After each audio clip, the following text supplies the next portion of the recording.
Okay, so today's fanfiction reading of the day is Dream a Little Dream by Which Wolf Wins, which can be found on fanfiction.net. I'm sorry, fanfiction.net.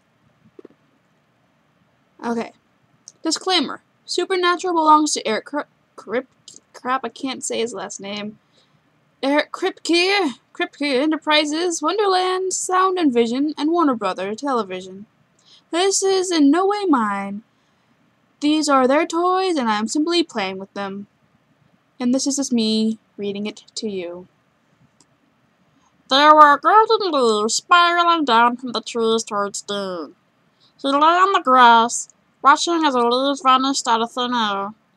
He heard the trickling of a river somewhere out of sight, and the sounds of birds singing in the tall trees, which looked almost on fire with sunlight streaming through the yellow leaves.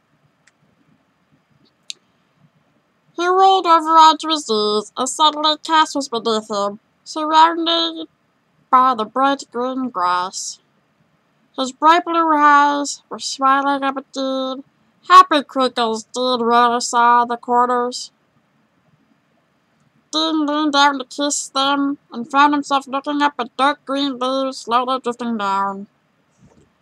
He reached up to catch one, and his hand caught through Castiel's soft hair.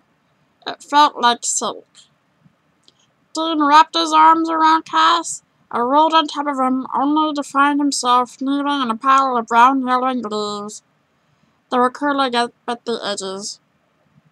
He sighed and collapsed down on top of them, and his body was tangled with Cass's. Castiel pulled him down into a tense kiss, his lips warm and soft, and Dean gripped into the other man's trench coat to hold him closer. It crumbled away in his hands, and Dean blew away the flecks of the brown leaves in the gentle breeze. There flew away butterflies.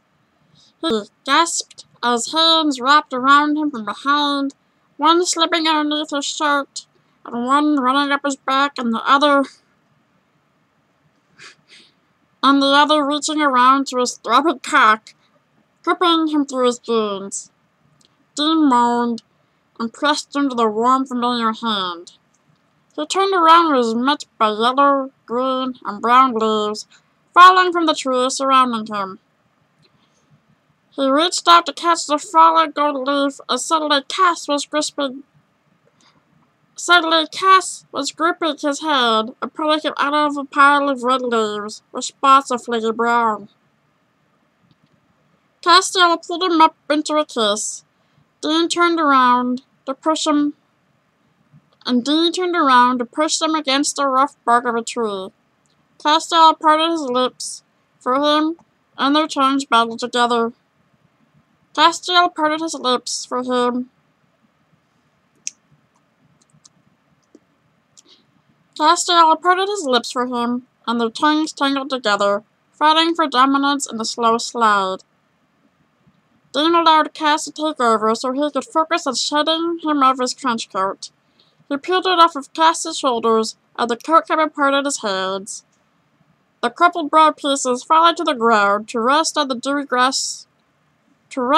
dewy green grass at their feet. The trees were whispering incessantly, "Cass! Cass!"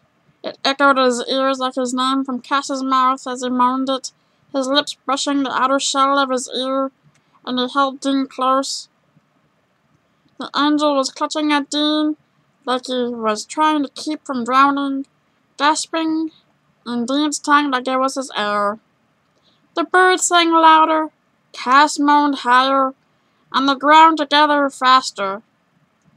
The sounds were becoming too intense, throbbing in his ears, pulsing in his head, but the trees continued to whisper, but Dean couldn't.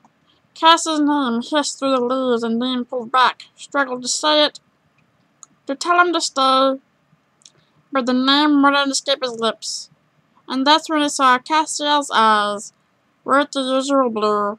Instead, they flickered from yellow to gold to brown flecks to orange and a deep, rich red. Cass gripped Dean's hips and Dean pressed in as they ground their erections together. Cass moaned his name, and when Dean looked up, Cass's eyes were normal again, blue as the sky above them, and Dean gasped his name into the dark room. He blinked up at the ceiling. His heart was thumping rapidly in his chest, fighting to escape through his ribcage. The blood at his eardrums was rushing like a waterfall. Dean sank into the mattress and breathed in deeply, calming his heart. When Dean woke up the next morning, he found a dark green leaf tucked in his hand, and he carried it with him until the leaf turned brown and he kissed Cassel for the first time.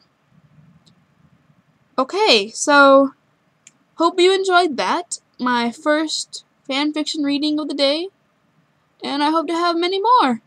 So stay tuned. If anybody's watching this, if you have any suggestions of fanfictions you want me to read, just send them to me, and I will try to read them.